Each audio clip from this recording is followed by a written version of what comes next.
Welcome to learning tube channel. आज हम लोग बीएसएससी मैथ प्रैक्टिस सेशन का सेट नंबर 3 का सॉल्यूशन देखेंगे और यह जो सेशन रहने वाली है वो सभी एग्जामों के लिए इम्पोर्टेंट रहने वाली है। और जो क्वेश्चन का लिंक होगा वो वीडियो के डिस्क्रिप्शन या फिर टेलीग्राम ग्रुप में मिल जाएगा। आज के सेशन का पहला क्वेश्चन, यदि एक स्टॉक क्लियरेंस सेल में एक जूता कंपनी ने 20% छूट की घोषणा की, यदि छूट प्राप्त कीमत 800 है, यानी ये जो छूट है 800 किसका वैल्यू दिया गया, 20% का ही वैल्यू दिया गया है ना। यानी 20% का वैल्यू जब 800 दिया गया है, परसेंटेज में 20% छूट मिला है, रुपया में 800, यानी यही 20% का वैल्यू 800।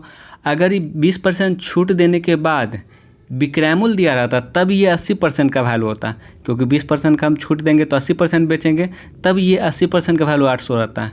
लेकिन 20% भी छूट है, ये 20% भी छूट है और छूट द्वारा प्राप्त राशि 800, यानी ये 800 भी छूट है।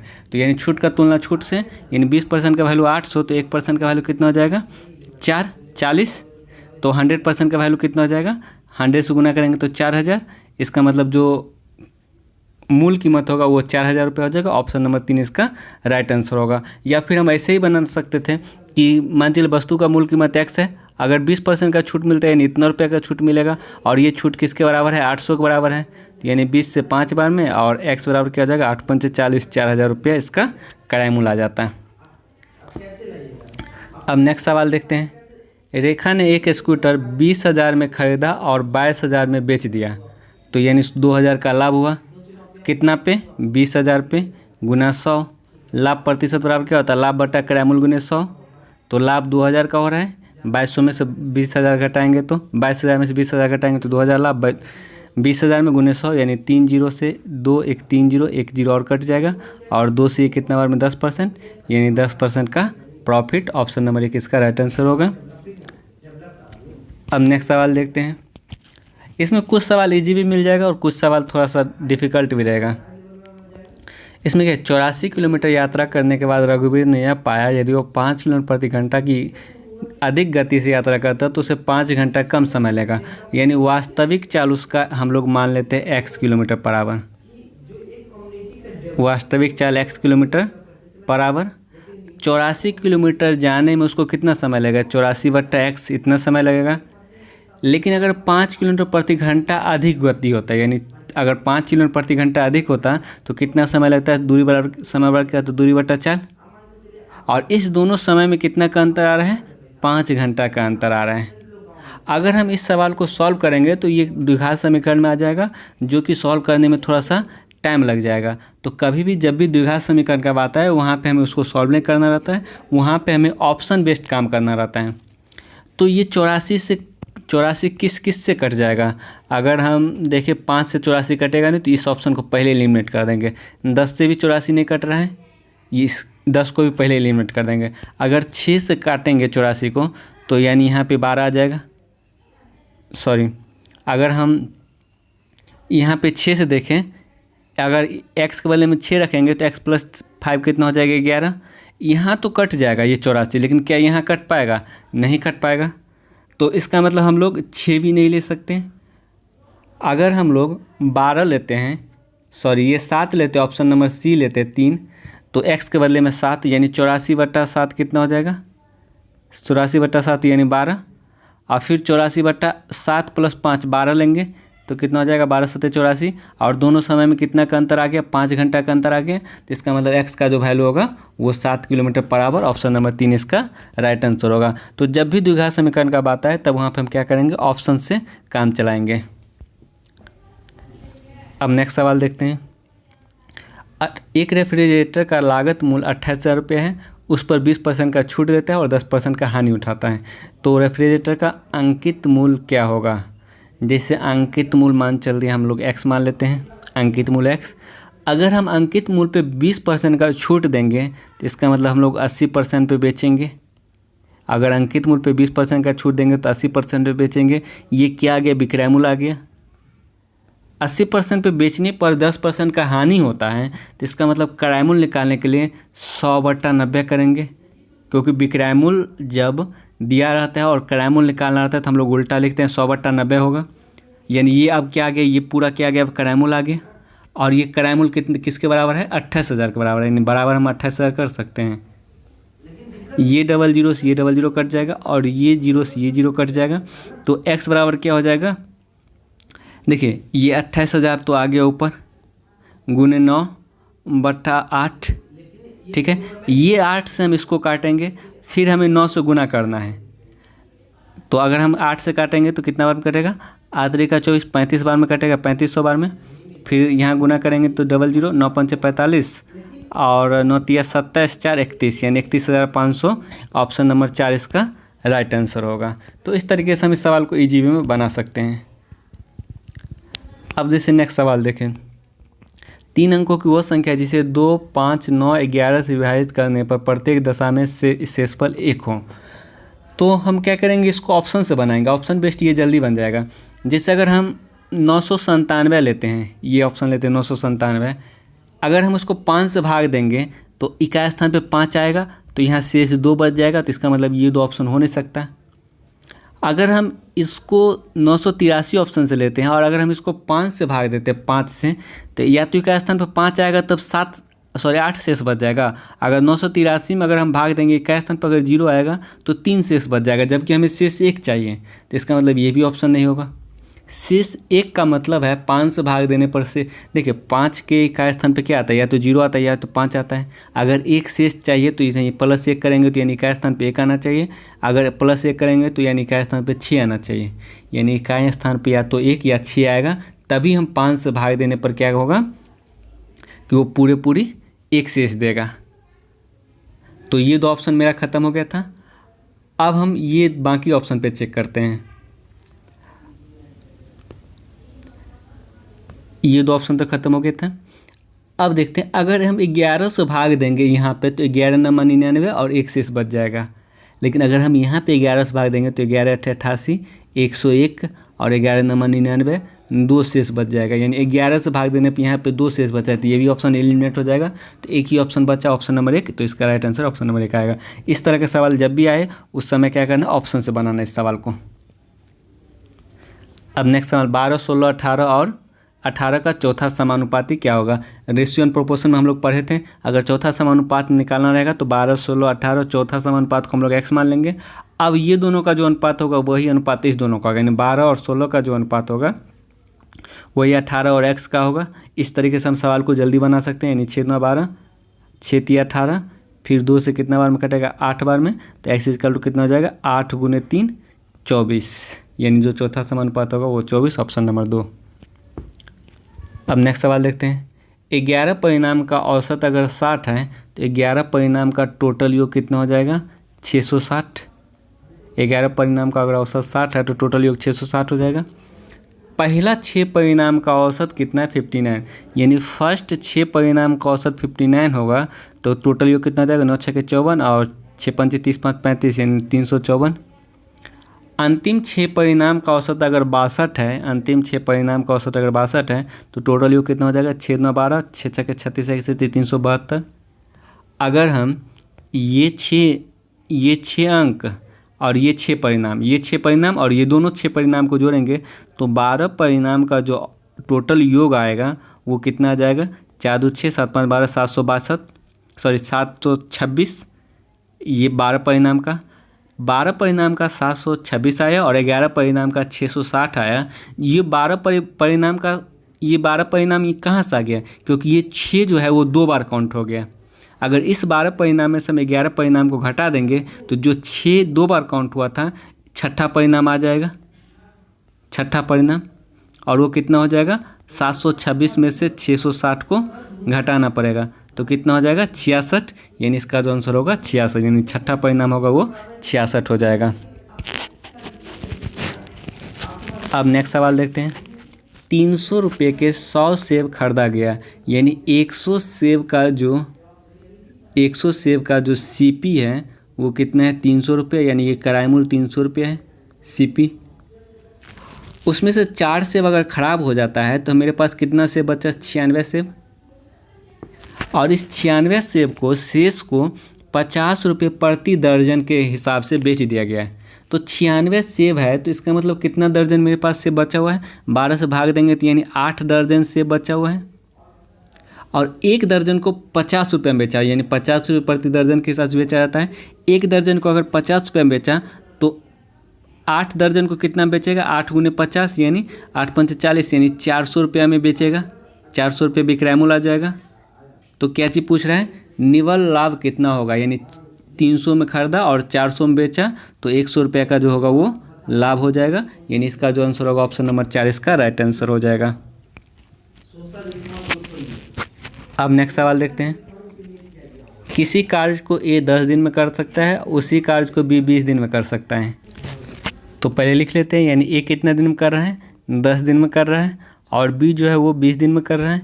दोनों एक साथ कार्य आराम करके 5 दिन के बाद एक कार्य को छोड़ देता है, शेष कार्य को बी कितने दिन में पूरा करता है।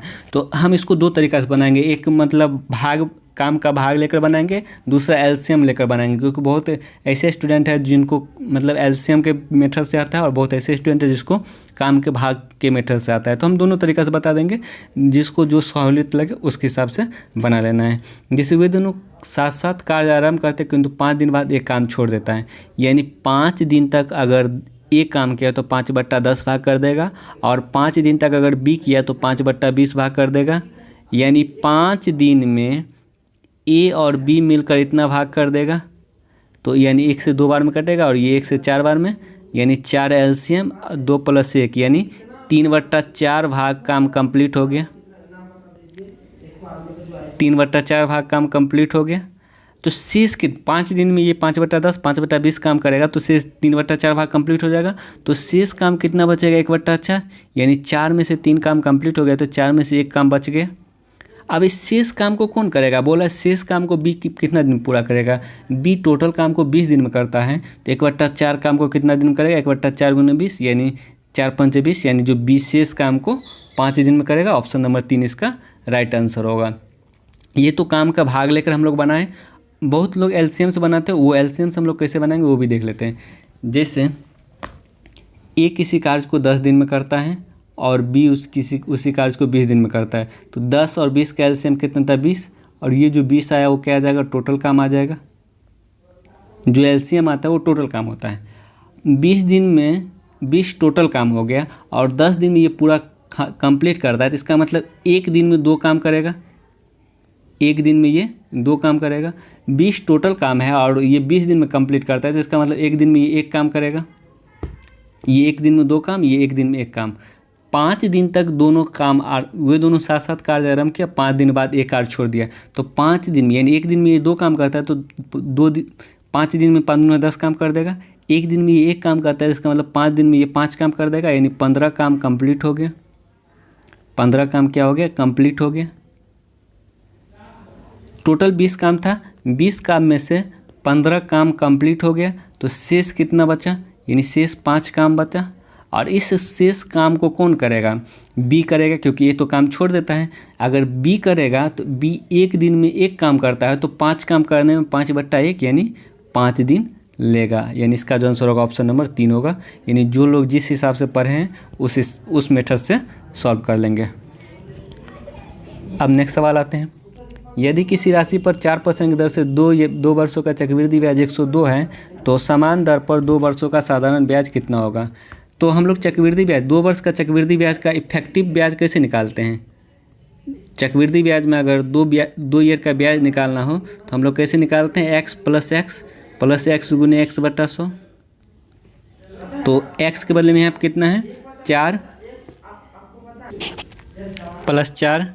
प्लस 4 गुने 4/100 यानी कितना हो जाएगा 8.16। यानी ये जो 8.16% आया वो डायरेक्ट ब्याज आ गया, और यहाँ पे ब्याज जो चक्रवृद्धि ब्याज जाएगा वो 102 दिया गया है, यानी 8.16% का जो वैल्यू है वो 102 दिया गया है। तो 1% का जो वैल्यू होगा वो कितना हो जाएगा, 102/8.16। तो हमें क्या चीज़ निकालना है, समान दर पर 2 वर्ष के लिए साधारण ब्याज। और साधारण ब्याज अगर हमें डायरेक्ट निकालना रहेगा तो हम क्या करेंगे, दर को समय से गुना कर देंगे। जैसे 2 वर्ष दिया गया है और समान दर दिया गया, दर जो है 4% ही है, तो इसका मतलब जो साधारण ब्याज आएगा वो 2 वर्ष के लिए 4% दर से 8% ये साधारण ब्याज आ जाएगा। साधारण ब्याज जो है वो 8% आ जाएगा। तो जब 1% का वैल्यू 102/8.16 तो 8% का वैल्यू कितना हो जाएगा, 102/8.16 गुने 8% का वैल्यू निकालें तो 8 से गुना कर देंगे। अगर ये दशमलव हटाएं तो डबल जीरो आ जाएगा। 8 से ये 100 बार में और 8 से कितना बार में 102 बार में। फिर ये 102 से 102 कैंसिल हो जाएगा तो जो 8% का वैल्यू आएगा 100 रुपये आएगा, यानी जो साधारण ब्याज होगा वो 100 रुपये। ऑप्शन नंबर 1 इसका राइट आंसर होगा। तो जब भी 2 ईयर का साधारण चक्रवृद्धि ब्याज निकालना है तो हम लोग इस फार्मूला पर x + x गुने x बटा 100 यानी जो भी आएगा 8.16% वो डायरेक्ट चक्रवृद्धि ब्याज आ जाएगा। अब नेक्स्ट सवाल आते हैं। 50 प्याला का लागत मूल्य 40 प्यालों के विक्रय मूल्य के बराबर है, यानी 50 का जो क्रय मूल्य है 50 प्याला का जो क्रय मूल्य है वो 40 प्याला के विक्रय मूल्य के बराबर है। तो ये विक्रय मूल्य को काट कर हम लोग नीचे ले आएंगे और ये 50 को काट के नीचे ले आएंगे। इसका मतलब क्या हो गया, क्रय मूल्य विक्रय मूल्य का अनुपात 40/50, यानी क्रय मूल्य 40 रुपये तो विक्रय मूल्य 50 रुपये, यानी विक्रय मूल्य ज़्यादा है तो इस स्थिति में हमें लाभ होगा। और लाभ प्रतिशत बराबर क्या होता है, लाभ बटा क्रय मूल्य गुने 100। तो 50 रुपये में बेच रहे हैं, 40 रुपये में खरीदे थे तो 10 रुपये का लाभ हुआ। क्रय मूल्य कितना 40 में गुने 100, यानी 1 0 से 1 0 4 से 25 बार में, यानी 25% का लाभ। ऑप्शन नंबर 3 इसका राइट आंसर होगा। अब नेक्स्ट सवाल आते हैं। 10 नग को 8 रुपये में खरीद कर 8 नग को 10 रुपये में बेचा जाता है तो दुकानदार की लाभ प्रतिशत कितनी होगी। देखिए ये सवाल जो है, इस सवाल में बहुत आदमी को बहुत कन्फ्यूजन होता है। तो आज जो है अभी जो है सारा कन्फ्यूजन दूर हो जाएगा। जैसे एक किसी वस्तु को 10 नग को 8 रुपये में खरीदता है, यानी 10 का जो सीपी है, 10 नग का सीपी वो कितना रुपये दिया गया, 8 रुपये दिया गया है। तो एक नग का जो सीपी होगा वो कितना होगा, 8/10 रुपया हो जाएगा। ठीक है, अब आते हैं 8 नग का जो एसपी है वो 10 रुपया दिया गया। 8 नग को 10 रुपये में बेचा जाता है ना, तो 8 नग का जो एसपी है वो 10 रुपया दिया गया है। तो एक का जो एसपी होगा वो कितना हो जाएगा, 10/8, यानी 8 का जब विक्रय मूल्य 10 रुपये है तो एक प्याला का जो विक्रय मूल्य होगा 10/8 होगा। तो यहाँ से हमें एक प्याला का क्रय मूल्य जो है वो 8/10 आ गया। सीपी कितना आ गया, 8/10, और विक्रय मूल्य यानी एक प्याला का जो विक्रय मूल्य आया वो 10/8 आ गया। तो हमें लाभ प्रतिशत निकाला है। तो हम एक चीज़ बोले थे रेशियो एंड प्रोपोर्शन चैप्टर में कि जब भी परसेंटेज निकालना रहे तो या तो हम रियल वैल्यू से निकालें या फिर अनुपातिक वैल्यू से निकालें, परसेंटेज सेम आएगा। तो हम क्या करते हैं, इस दोनों का परसेंटेज निकाल लेते हैं। अगर परसेंटेज निकालेंगे तो ये इधर मल्टीप्लाई होगा, ये इधर मल्टीप्लाई होगा, यानी 88/64:100। इसका मतलब अगर हम लोग 64 में खरीदे तो 100 में बेच रहे हैं तो कितना का लाभ हुआ, 36 का लाभ हुआ। कितना में, 64 में गुने 100, यानी 4 से 9 बार में, 4 से 16 बार में, फिर ये 4 से 4 बार में, 4 से 25 बार में, यानी 25 नंबर 225/4, यानी 5 के 20 46 पॉइंट समथिंग आएगा, यानी 4 5 20 और 56 पॉइंट, 4 5 20 4 6 56.25 आ जाएगा। तो 56.25 ऑप्शन नंबर 4 इसका राइट आंसर होगा। तो हमेशा ध्यान रखेंगे कि इस तरह का सवाल जब भी आए तो हम क्या करेंगे, एक प्याला का विक्रय मूल्य निकालेंगे और एक प्याला का क्रय मूल्य निकालेंगे, उस दोनों का अनुपात निकालेंगे तो क्रय मूल्य और विक्रय मूल्य स्पष्ट हो जाएगा। अगर जैसे ही क्रय मूल्य विक्रय मूल्य स्पष्ट होता है उसके बाद हम लोग लाभ और हानि ईजी वे में निकाल सकते हैं। अब नेक्स्ट सवाल आता है। पूरे विश्व में भूमि और जल का जो अनुपात है 1:2 है। उत्तरी गोलार्ध में यह अनुपात 2:3 है। तो दक्षिणी गोलार्ध में भूमि जल का अनुपात क्या होगा। देखिए इसको हम लोग इजी वे में कैसे बनाएंगे वो देखते हैं। जैसे ये पूरा पृथ्वी है, पृथ्वी में 2 भाग होगा। ये ऊपर वाला को उत्तरी गोलार्ध हम लोग बोलेंगे, उत्तरी गोलार्ध, और नीचे वाला को दक्षिणी गोलार्ध बोलेगा। पूरे विश्व में भूमि और जल का जो अनुपात है 1:2 है। पूरा विश्व का बात कर रहे हैं।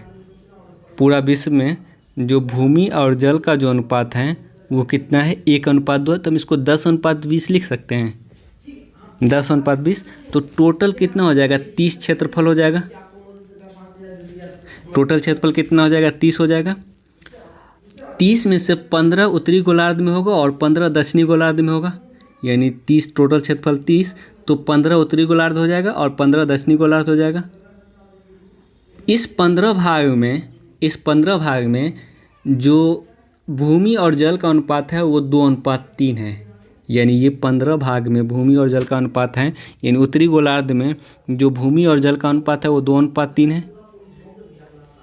टोटल कितना भाग हो जाएगा 5, और उत्तरी गोलार्ध में टोटल कितना भाग है 15, यानी यही 5 का वैल्यू 15, 5 यूनिट का वैल्यू 15, तो 1 यूनिट का वैल्यू कितना हो जाएगा 3। जब 1 यूनिट का वैल्यू 3 तो ये 2 का वैल्यू 6 और ये 3 का वैल्यू 9। इसका मतलब उत्तरी गोलार्ध में अगर 6 क्षेत्रफल में पानी है तो 9 क्षेत्रफल में जल है। तो क्या चीज़ निकालना है, दक्षिणी गोलार्ध का निकालना है ना। तो दक्षिणी गोलार्ध का जो आएगा वो देखते कितना होगा। देखिए टोटल क्षेत्रफल में 10 भाग जल था, 10 में से 6 उत्तरी गोलार्ध में जल है तो 4 दक्षिणी गोलार्ध में जल हो जाएगा। सॉरी भूमि, ये भूमि का बात कर रहे थे। फिर टोटल 20 जल था, 20 में से 9 अगर उत्तरी गोलार्ध में जल होगा तो 11 दक्षिणी गोलार्ध में जल हो जाएगा। इसका मतलब दक्षिणी गोलार्ध में भूमि और जल का जो अनुपात होगा वो 4:11, और यहाँ पे 15 भी हो रहा है ना, 4 + 11 15 भी हो रहा है। तो इसका मतलब जो दक्षिणी गोलार्ध में भूमि और जल का अनुपात होगा 4:11। ऑप्शन नंबर 4 इसका राइट आंसर होगा। इससे शॉर्टेस्ट मेथड और नहीं होगा, कोई भी नहीं होगा। सबसे शॉर्टेस्ट मेथड इस सवाल को बनाने का यही है। अब नेक्स्ट सवाल आते हैं। यदि राशि साधारण ब्याज की किसी दर पर 4 वर्ष के लिए रखी गई है, यदि उसे 3% अधिक दर पर रखा जाता तो उसे 1440 रुपया अधिक मिलता। कहने का मतलब है अगर 3% अधिक दर पर रखा जाता तो इसका मतलब 1 साल में 3% अधिक ब्याज मिलता, लेकिन रखा गया था 4 वर्ष के लिए, तो 4 साल में कितना अधिक ब्याज मिलेगा, 4 × 12% अधिक ब्याज मिलेगा। और अधिक ब्याज कितना मिला है 1440, यानी यही 12% का वैल्यू 1440 है। तो 1% का वैल्यू कितना हो जाएगा 120, यानी 12 का स्क्वायर 144 होता है ना, तो 120 हो जाएगा 1% का वैल्यू। तो 100% का वैल्यू कितना हो जाएगा, 120 को 100 से गुना करेंगे तो 12,000, यानी 12,000 इसका आंसर ऑप्शन नंबर 2 इसका राइट आंसर होगा। फिर से एक बार देख लेते हैं सवाल को। जैसे अगर 3% अधिक दर होता है, इसका मतलब तो 1 साल में 3% अधिक ब्याज मिलता। 4 वर्ष के लिए रखा गया था तो इसका मतलब 4 × 12% अधिक, 1 साल में 3%, 2 साल में 6%, 3 साल में 9% और 4 साल में 12% अधिक ब्याज मिलता। और आज ब्याज कितना मिला है 1440 रुपये अधिक मिला, यानी यही 12% का वैल्यू 1440 है, तो 1% का वैल्यू 120। तो कोई भी मूलधन अपने आप में 100% होता है, तो 100% का वैल्यू 12,000। अब नेक्स्ट सवाल आते हैं। एक फैक्ट्री में कामगारों का औसत वेतन 6,000 है, वहाँ 12 अधिकारी का वेतन 14,000, जबकि शेष व्यक्ति का औसत 5600 है। तो इस फैक्ट्री में कुल कामगारों की संख्या कितना होगा। ये सवाल हम लोग पिछले वाले वीडियो में भी देखे थे, इसी टाइप का सवाल था। उसको हम लोग एलिगेशन के नियम से बनाए थे, इसको भी हम लोग एलिगेशन के नियम से ही बनाएंगे। जैसे अधिकारी का जो वेतन है, अधिकारी का वेतन वो कितना है 14,000 है, ये 12 अधिकारी का वेतन 14,000। और शेष व्यक्ति यानी शेष कर्मचारी का जो वेतन है, शेष कर्मचारी का वेतन वो 5600 रुपया है। जब हम दोनों को मिला देते हैं तब टोटल कर्मचारी का वेतन 6,000 रुपया होता है। तो अगर हम इस 56 में से 6,000 घटाएंगे तो 400 यहाँ पे लिखाएगा, और 14,000 में से अगर हम 6,000 घटाएंगे तो 8,000 यहाँ पे लिखाएगा। यानी 2 0 से 2 0 कट गया, 4 से 1 बार में, यानी 1:20 आ गया। 4 से अगर हम काटेंगे, इसका मतलब अधिकारी की संख्या अगर 1 होगा तो शेष कर्मचारी की संख्या 20 होगा। जबकि अधिकारी की संख्या कितना दिया गया 12, यानी जब ये 1 का वैल्यू 12 दिया गया है तो ये 20 का वैल्यू कितना हो जाएगा 12 दूनी 24, यानी 240।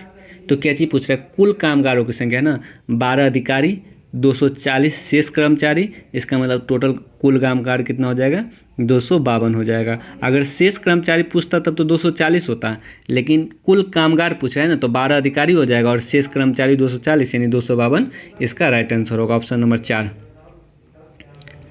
अब नेक्स्ट सवाल आते हैं। एक लंब प्रिज्म का आधार एक समबाहु त्रिभुज है जिसकी एक भुजा 7 सेंटीमीटर है, प्रिज्म का ऊंचाई 24 सेंटीमीटर, इसका आयतन ज्ञात करें। यानी जो प्रिज्म का आयतन होता है, प्रिज्म का आयतन वो क्या होता है, आधार का क्षेत्रफल गुने ऊंचाई, आधार का क्षेत्रफल गुने ऊंचाई। अब ये आधार कैसा भी हो सकता है, आधार त्रिभुज के आकार का भी हो सकता है, आधार वर्ग के आकार का भी हो सकता है, आधार समचतुर्भुज के आकार का भी हो सकता है, किसी के भी आकार का हो सकता है। यहाँ पे जो प्रिज्म का आधार है वो समबाहु त्रिभुज है, तो समबाहु त्रिभुज के आकार का है, तो हम समबाहु त्रिभुज का क्षेत्रफल निकालेंगे। समबाहु त्रिभुज का क्षेत्रफल क्या होता है, √3/4 गुने भुजा स्क्वायर, और भुजा कितना दिया गया 7, यानी 7 × 7। अगर यही वर्ग के आकार का रहता तो हम वर्ग का क्षेत्रफल भुजा स्क्वायर यानी 7 × 7 डायरेक्ट लिखते हैं, और ऊंचाई कितना दिया गया 24 दिया गया, यानी गुने 24, यानी 4 से अगर हम काटेंगे तो 6 बार में, और ये कितना हो जाएगा 749 को 6 से गुना करेंगे तो 49 को अगर हम 6 से गुना करेंगे तो 9 छः के 54, 5 अच्छे चौक 294 √3। अगर √3 का वैल्यू कितना तो 1.732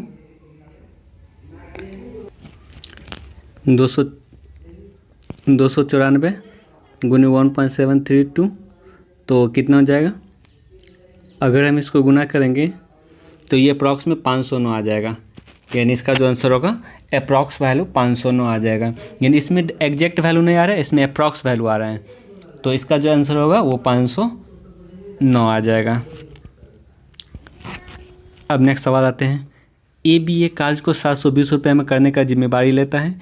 एक इस कार्य को 8 दिन में कर सकता है, बी 12 दिन में कर सकता है, सी की सहायता से उसे 4 दिन में पूरा कर लेता है। तो सी का हिस्सा कितना होगा। ये सवाल हम लोग पिछले वाला वीडियो में भी देखे थे, उसमें बताया गया था कि हम क्या करते हैं, जैसे जो रुपया मिलता है वो काम के भाग के हिसाब से भी मिलता है, तो हम क्या करते हैं काम का भाग निकाल लेते हैं। जैसे ए जो है उस किसी कार्य को 4 दिन में कर सकता है और बी 8 दिन में करता है किसी कार्य को, सॉरी बी 12 दिन में कर सकता है किसी कार्य को, बी 12 दिन में किसी कार्य को 12 दिन में कर सकता है। सी की सहायता से वो इसे 4 दिन में काम को कंप्लीट कर लिया। यानी जब ए प्लस बी प्लस सी मिलकर काम किया तब उसको कितना दिन में कंप्लीट कर लिया, 4 दिन में कंप्लीट कर लिया। सॉरी ए 8 दिन में करता है, ए 8 दिन में बी 12 दिन में, जब ये तीनों मिलकर काम किया तो ये 4 दिन में काम को कंप्लीट कर लिया। तो 4 दिन में ए कितना भाग कर देगा 4/8 और बी कितना भाग कर देगा 4/12, यानी 4 दिन में ए प्लस बी मिलकर जो है कितना भाग कर देगा 4/8 और 4/12, यानी 1/2 और 1/3, यानी कितना 3 2 5/6 भाग कंप्लीट कर लेगा। अगर 4 दिन में ए बी मिलकर काम करता है तो 5/6 भाग कम करेगा। तो शेष काम कौन किया होगा, शेष जो 1/6 बचा वो कौन किया होगा, सी किया होगा। अगर सी 1/6 काम किया तो 720 रुपये का 1/6 भाग ही मिलेगा। तो 720 का 1/6 कितना होता है 12, 120, तो यानी इसका जो आंसर होगा 120 रुपये सी को मिलेगा। तो हम क्या किए इस सवाल में कि सी कितना भाग काम किया वो निकालिए। सी 1/6 भाग काम कर रहा है, अगर सी 1/6 का भाग काम कर रहा है तो रुपया का 1/6 भाग भी सी को मिलेगा। अब जैसे ये सवाल इसमें कुछ नहीं ईजी है, इसमें 169 13 कटेगा और ये दोनों जुटेगा तो 81 में 9 निकलेगा और ये दोनों जुटेगा तो 225 में क्या निकलेगा 15 जोड़ेंगे तो 144 बनेगा और 144 का क्या निकल जाएगा रूट से 12 निकल जाएगा। वर्ग के भुजा में अगर हम 10% वृद्धि करते हैं क्षेत्रफल में कितना % वृद्धि करेंगे। अगर भुजा में हम लोग a% का वृद्धि करते हैं तो क्षेत्रफल में कितना का वृद्धि करेंगे, a प्लस a गुने a/100, तो यानी 10 + 10 गुने 10/100, ये 0 कट गया, यानी यहाँ 1 बचा, 1 + 10 11 + 10 यानी 21, यानी क्षेत्रफल में कितना का वृद्धि होगा 21% का वृद्धि होगा। नेक्स्ट सवाल, 26,580 कीमत की एक वस्तु 10% छूट पर बेचा जाता है, यानी त्योहार के कारण 5% अधिक छूट दिया जाता है, उस वस्तु का विक्रय मूल्य, यानी वस्तु कितना का है 26,580 का। अगर 10% का छूट दिया तो इसका मतलब 90% बेचा जाता है, फिर 5% का छूट दिया तो इसका मतलब 95% बेचा जाता है। तो अब हम इसको क्या करेंगे, कैलकुलेशन करके वैल्यू निकालेंगे। अगर हम इसको कैलकुलेशन करेंगे तो थोड़ा सा ज़्यादा टाइम लगेगा, तो हम क्या करेंगे मल्टीपल चेक कर लेंगे। यानी 9 है, ये 9 से हम गुना करेंगे, 9 से गुना करने का मतलब है कि हम 9 का मल्टीपल चेक कर लेते हैं, या फिर नहीं 9 से मल्टीपल ही चेक कर लेते हैं।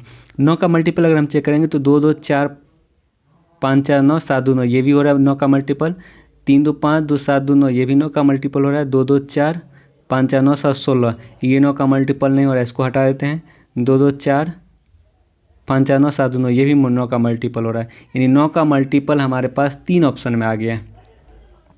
ठीक है, अब इसमें देखते हैं कि और किसी संख्या का मल्टीपल है, और किसी संख्या है जैसे 19 5 95, यानी ये 19 का मल्टीपल हो रहा है। तो अब क्या कहते हैं, इसको काट के छोटा कर देते हैं पहले, ये 00 कट जाएगा, 5 से ये 19 बार में और 5 से ये 20 बार में। ठीक है, फिर 2 से काटेंगे तो 2 से ये 10 बार में, फिर ये 2 से कितना बार में 13 दूना 26 और 29 बार में, 29 दूना 58, ये पॉइंट के बाद कहीं ना कहीं एक अंक होना चाहिए, यानी गुना करेंगे उसके बाद नीचे 10 जो बच गया, ये 10 को कोई काट नहीं रहा है, इसका मतलब पॉइंट के बाद एक अंक होना चाहिए और पॉइंट के बाद एक अंक एक ही ऑप्शन ए में दिया गया है, तो जो इसका आंसर होगा ऑप्शन नंबर ए हो जाएगा। क्योंकि नीचे 10 बच रहा है, तो नीचे 10 बचा है तो पॉइंट के बाद एक अंक होना चाहिए और पॉइंट के बाद एक अंक एक ही ऑप्शन ए में दिया है, तो इसका जो आंसर होगा ऑप्शन नंबर 1 हो जाएगा। अब नेक्स्ट सवाल आते हैं। स्पिरिट और जल के 20 केजी मिश्रण में 10% जल है, किसी निश्चित मात्रा में उसमें जल डालने पर नए मिश्रण का वजन 25 किलोग्राम हो जाता है, तो नए मिश्रण में जल का प्रतिशत क्या होगा। जैसे 20 केजी का मिश्रण था, उसमें 10% जल है, तो यानी 20 का 10% कितना होता है, 20 का 10% 2, यानी 2 अगर जल है तो 18 क्या हो जाएगा, स्पिरिट हो जाएगा, स्पिरिट 18 स्पिरिट। अब निश्चित मात्रा में जल डालने पर ये कितना हो जाता है, 25 केजी का हो जाता है, यानी ओवरऑल 5 का वृद्धि हुआ है, तो इसका मतलब हम लोग 5 केजी जल डाले होंगे। टोटल मात्रा में 5 केजी बढ़ा ना, तो टोटल मात्रा में 5 केजी बढ़ा, तो इसका मतलब हम 5 केजी जल डाले होंगे, तो 5 केजी जल जब हम डाले होंगे तो 7 केजी अब जल आ जाएगा। और ये 7 केजी जल, यानी अब जो है जल का प्रतिशत अगर निकालना है तो 7 केजी जल है कितना में, 25 में गुने 100। अब 25 लीटर में 7 लीटर जल है, तो यानी 25 से 4 बार में 7 चौका 28, यानी 28% अब जल। ऑप्शन नंबर 4 इसका राइट आंसर हो जाएगा। नेक्स्ट सवाल आते हैं। 48 मीटर लंबी, 31.5 मीटर चौड़ी और एक निम्न भूमि की ऊंचाई 6.5 डेसीमीटर है। बढ़ाने के लिए पार्श्व के भूखंड में एक 27 मीटर लंबी और 18.2 मीटर चौड़ी खाई खोदी गई है, तो खाई की गहराई कितनी होगी। जिससे 48 मीटर लंबी और 31.5 मीटर चौड़ी और 6.5 मीटर डेसीमीटर लंबाई का अगर हम कोई खाई बना रहे हैं, यानी कोई भूखंड बना रहे हैं, कोई भूखंड में अगर हम 27 मीटर और 18.2 मीटर खाई खोद रहे हैं, तो इसका मतलब जो भूखंड का आयतन होगा वो खाई के आयतन के बराबर हो जाएगा। तो भूखंड का आयतन क्या होगा, लंबाई 48 गुने चौड़ाई 31.5 मीटर और गुने ऊंचाई कितना हो जाएगा, 6.5 डेसीमीटर है। ये सब मीटर में दिया गया था, तो अगर हम डेसीमीटर को मीटर में बदलेंगे तो 10 से डिवाइड करना पड़ेगा बराबर, यानी इसका जो आयतन होगा वो खाई के आयतन के बराबर हो जाएगा। खाई का लंबाई 27, चौड़ाई 18.2 और गहराई हम लोग मान लेते हैं कि गहराई h गहराई का है, तो यानी ये दोनों आयतन बराबर हो जाएगा। तो यहाँ से हम लोग कैलकुलेशन करके h का वैल्यू निकाल सकते हैं। जैसे ये दशमलव हटाएंगे तो 1 जीरो आ जाएगा और ये दशमलव हटाएंगे तो 1 जीरो और आ जाएगा, तो ये जीरो से ये जीरो कट जाएगा और फिर ये दशमलव हटाएंगे तो 1 जीरो और आ जाएगा।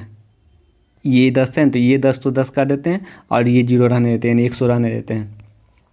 अगर हम 5 3 8 9 से काटेंगे तो 9 से ये 3 बार में और 9 चौका 36 45 बार में और फिर 13 से ये कितना 13 का 13 13 चौका 52 14 बार में और 13 से ये 5 बार में और फिर कटेगा ये 4 से कितना 3 से कितना बार में 16 बार में। 1 मिनट, 9 से काटे ये 45 बार में, ये 35 बार में कटेगा। 9 से ये 35 बार में कटेगा, यानी 7 से 2 बार में और 7 से ये 5 बार में, फिर ये 2 से 8 बार में। अब इधर कुछ नहीं बचा है, अब ये 25 से ये 4 बार में कटेगा और 4 से ये 2 बार में कटेगा, यानी जो हाइट आएगा वो 2 मीटर आ जाएगा, यानी इसका जो आंसर होगा ऑप्शन नंबर 2 इसका राइट आंसर हो जाएगा। अब नेक्स्ट सवाल देखते हैं। यदि कोई व्यक्ति 3 घंटे में यानी 10 से ही 1/5 किलोमीटर दूरी तय करता है, तो 5 घंटे में कितना दूरी तय करेगा। तो पहले हम लोग ये निकाल लेते हैं कि 3 घंटे में अगर 10 से 1/5 किलोमीटर दूरी तय करता है तो उसका चाल कितना हो जाएगा, चाल बराबर दूरी बटा समय। दूरी 51/5 ये है और समय कितना है 3 घंटा, यानी 51/15 किलोमीटर प्रति घंटा उसका चाल हो जाएगा। या फिर अगर हम 3 से इसको काटेंगे, 3 से काटेंगे तो 3 से 17 या 51 यानी 17/5 किलोमीटर पर आवर उसका चाल आ जाएगा। अब बोला 5 घंटा में कितना दूरी तय करेगा, तो डिस्टेंस बराबर क्या होता है, टाइम गुना स्पीड। टाइम 5 घंटा दिया गया और स्पीड उसका 17/5 किलोमीटर पर आवर आ गया है, तो 5 से 5 का जाएगा, यानी 5 घंटा में 17 किलोमीटर दूरी तय करेगा। अब नेक्स्ट सवाल देखते हैं। 2.5 लाख जनसंख्या वाले एक नगर में साक्षर निरक्षर पुरुष और महिलाओं का प्रतिशत दर्शाया गया है, तो साक्षर पुरुष और साक्षर महिलाओं की संख्या में अंतर क्या है। तो साक्षर पुरुष कितना है 35% है और साक्षर महिला कितना है 33% है। परसेंटेज में कितना का अंतर हो रहा है, 2 का अंतर हो रहा है, 2% का अंतर हो रहा है। साक्षर पुरुष और साक्षर महिला में कितना का अंतर हो रहा है, 2% का अंतर हो रहा है। तो हम क्या करते हैं, डायरेक्ट 2.5 लाख का 2% निकाल लेते हैं, डायरेक्ट हमें अंतर आ जाएगा। 2% अंतर हो रहा है तो 2% कितना हो जाएगा, 25 गुना 50, फिर ये 00 आ जाएगा, यानी 5000 अंतर आ जाएगा। ऑप्शन नंबर 3 इसका राइट आंसर होगा। नेक्स्ट सवाल देखते हैं। 5 देश भारत, चीन, कोरिया, जापान, इराक, ईरान में हवाई जहाज, सड़क, रेल और समुद्री मार्ग से मालवाहकों के शेयर का प्रतिशत, यानी ये जो दिया गया वो शेयर का प्रतिशत दिया गया, ये ग्राफ। इन देशों में एक वर्ष में परिवहन किया, यानी भारत जो है 1086 टोटल परिवहन किया है, चीन जो है वो 3140, कोरिया 1855 और जापान 2360 और ईरान 1465 टोटल यानी इतना 1000 मीट्रिक टन माल का कुल भार को दिखाया गया है। ठीक है, तो हमें क्या निकालना है, इसमें बोला जा रहा है कि किस देश ने अधिकतम परिमाण में माल का परिवहन सड़क मार्ग से किया है, यानी सड़क मार्ग से कौन सा देश सबसे ज़्यादा किया है। अगर हम जैसे इसमें 5 देश दिया गया, ऑप्शन में 4 ही देश दिया गया, तो हम चारों देश का अलग अलग निकाल लेते हैं। जैसे अगर हम चीन का बात करें तो चीन सेकेंड स्थान पर, चीन टोटल 3140 ट्रेवल किया है और 3140 में ये सड़क मार्ग किसको बोध कराता है, ये जो हल्का हल्का शेडेड लाइन है उसको सड़क मार्ग बोध कराता है। तो चीन सड़क मार्ग से कितना प्रतिशत गया है, यानी 40 और 60, ये 60 के अप्रॉक्स है, यानी 20% जो है चीन, यानी ये जो भाग 20% जो है सड़क मार्ग से किया है। अगर 3140 का 20% निकालेंगे तो कितना हो जाएगा, 628 किलोमीटर चीन तय किया है सड़क मार्ग से। अगर कोरिया का बात करें, कोरिया सेकेंड स्थान पोजीशन कोरिया है ना, तो कोरिया तीसरा नंबर पे और तीसरा नंबर में 1855 है, यानी कोरिया टोटल 1855 ट्रेवल किया है। और 1855 किलोमीटर में कोरिया सड़क से कितना तय किया है, यानी ये जो है ये भाग लगभग 40 और 60 के बीच में, तो 50 और ये 80, यानी 30%, यानी 1855 का 30% निकाल लें, यानी 0 करके 5 × 15, 5 × 15 16, 18 54 1 55, यानी 556.5 तय किया है। ईरान का अगर हम बात करें, ईरान ये लास्ट वाला है और ईरान टोटल ट्रेवल किया है 1465 और 1465 में सड़क द्वारा कितना किया है, ये 40 से ये 80 तक, यानी 40% तय किया है। अगर हम इसका 40% निकालें तो 2 दूना 4, 2 पंचे 10, 5 से कितना बार में 5 9 10, 5 9 45, 5 3 15, 3 9 6 और 2 9 18, 2 9 4 586। अभी भी सबसे ज़्यादा चीन ही है। अगर जापान का बात करें, जापान ये चौथा नंबर पे है। जापान टोटल 2360 किलोमीटर तय किया है, 2360, और इस 2360 दूरी में जापान जो है वो सड़क से कितना तय किया है, सड़क वाला ये है।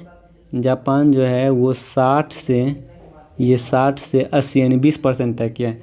अगर हम इसका 20% निकालेंगे तो ये 00 कट जाएगा, यानी 6 9 12, 13 9 46 1 47, यानी 472 किलोमीटर ही तय किया है। तो सबसे ज़्यादा कौन तय किया है, चीन तय किया है, यानी इसका जो आंसर होगा ऑप्शन नंबर ए इसका राइट आंसर हो जाएगा। तो आज का सेशन यही समाप्त होता है। अगर वीडियो अच्छा लगे तो वीडियो को लाइक ज़रूर कीजिएगा और अपने दोस्तों को भी शेयर भी कीजिएगा, और जो लोग अभी तक चैनल को सब्सक्राइब नहीं किए हैं चैनल को ज़रूर सब्सक्राइब कर लीजिएगा। Thank you, bye bye.